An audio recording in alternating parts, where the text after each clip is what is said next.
मित्रों, आज इस वार्तालाप में आपका स्वागत है। आज के इस वार्ता में जैसे कि आपने भी सुना होगा, कांग्रेस का भ्रष्टाचार एक बार फिर सामने आया है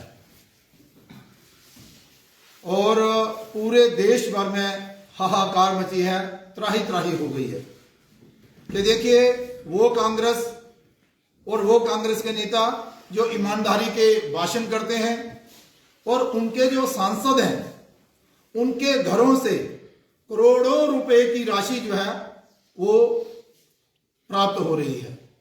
इनकम टैक्स की टीम ने जब धीरज साहू जो इनके एक सांसद हैं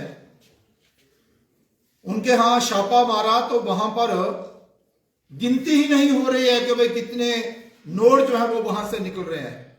नोटों के भरे हुए बैग निकल रहे हैं, अलमारियां खोल रहे हैं तो अलमारियों से नोट निकल रहे हैं, और अगर आप बेड में चले जाएं तो वहां नोट निकल रहे हैं। नोट ही नोट हैं, उनकी गिनती अभी तक जारी है, लेकिन जो गिनती हुई है 225 करोड़ से ज्यादा की रकम अभी तक जो है वो गिन ली गई है।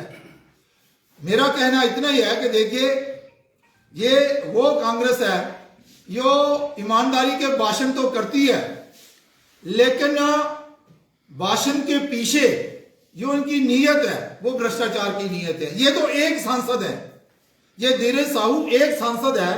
इनके कितने सांसद हैं, कितने इनके एमएलए हैं, कितने इनके वरिष्ठ नेता हैं, क्या हाल होगा इनके नेताओं का, कितना पैसा इन्होंने लूटा है।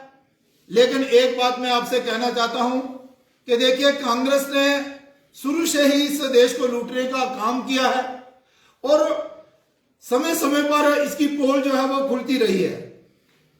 आज भी जो छापा बजा है वहां पर 225 करोड़ से ज्यादा रुपया मिला है, लेकिन देश के प्रधानमंत्री जी ने भी ट्वीट करके देश की जनता को यह आश्वासन दिया है।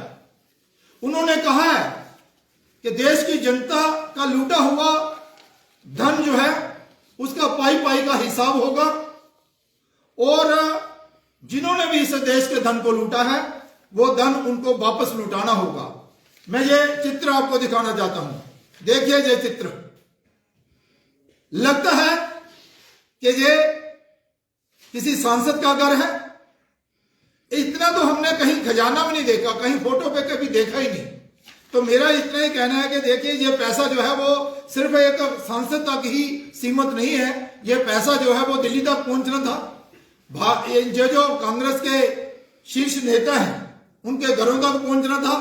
इस पैसे का दुरुपयोग होना था और भ्रष्टाचार की जो नींव है ये कांग्रेस ही है। मैं जरूर कहना चाहूंगा कि देखिए हमारा जो सिस्टम है, ये जो अपना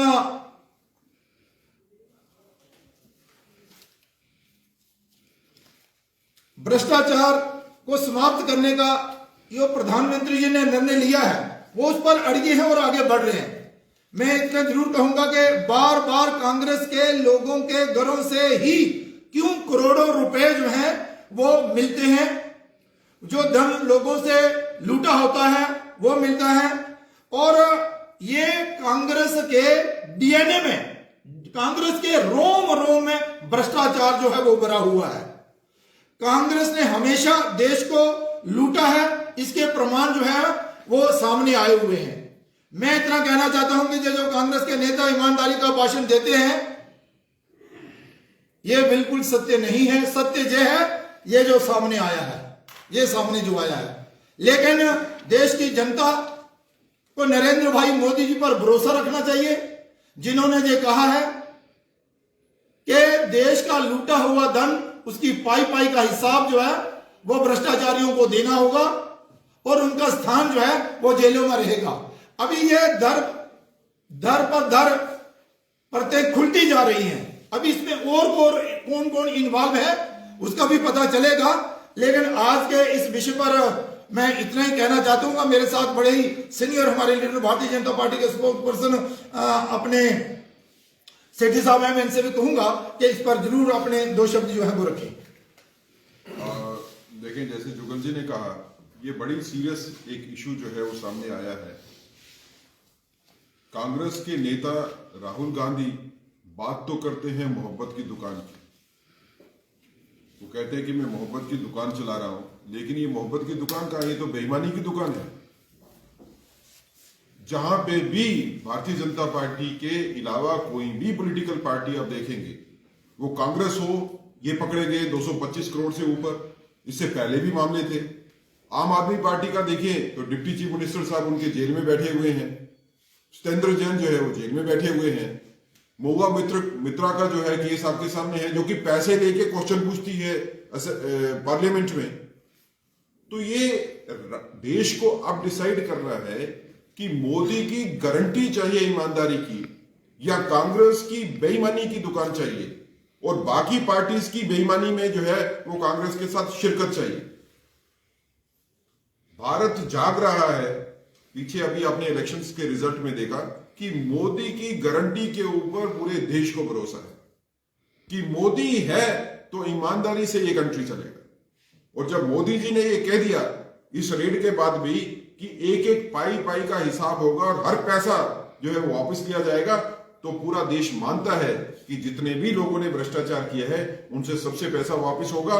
हमारा मानना यह है कि ये सिर्फ एक केस है, ऐसे सैकड़ों केस वो सामने आने वाले हैं। और ये भी सोचना चाहिए कि पार्लियामेंट्री के इलेक्शन नजदीक आने के साथ साथ जो है ये पैसा इकट्ठा होना कैसे शुरू हो गया। कौन लोग हैं जो पैसे के बूते के ऊपर पार्लियामेंट के इलेक्शन लड़ना चाहते हैं, और लोगों की पसंद की सरकार को हराने में कौन कौन से लोग जो हैं वो सामने आ रहे हैं। इसमें यह भी एंगल सोचना पड़ेगा कि ये पैसा जो है देश के बीच में से ही है, क्या विदेशी ताकतें भी पैसा इसमें लगा रही हैं जो चाहते हैं कि भारतीय जनता पार्टी जो है वो मजबूती के साथ गवर्नमेंट में नहीं है। ऐसे सत्य जो है वो पहले भी आते रहे हैं कि कांग्रेस को दूसरे कंट्रीज में, चाइना में भी सपोर्ट है, वो फाइनेंशियल सपोर्ट करता है। तो ये एक विषय रहेगा जिसके ऊपर लोगों की निगाह रहेगी। लेकिन हमें लगता है कि वक्त आ गया, सभी भारतीयों को सोचना पड़ेगा और देश के प्रति जागरूक होना पड़ेगा अपने दायित्व के प्रति, कि हमको एक ईमानदारी की सरकार जो है वो लेके आनी है, और इस तरह के बेईमानों की सही जगह जो है वो जेलों में है, उनको वहीं पे पहुंचाना पड़ेगा।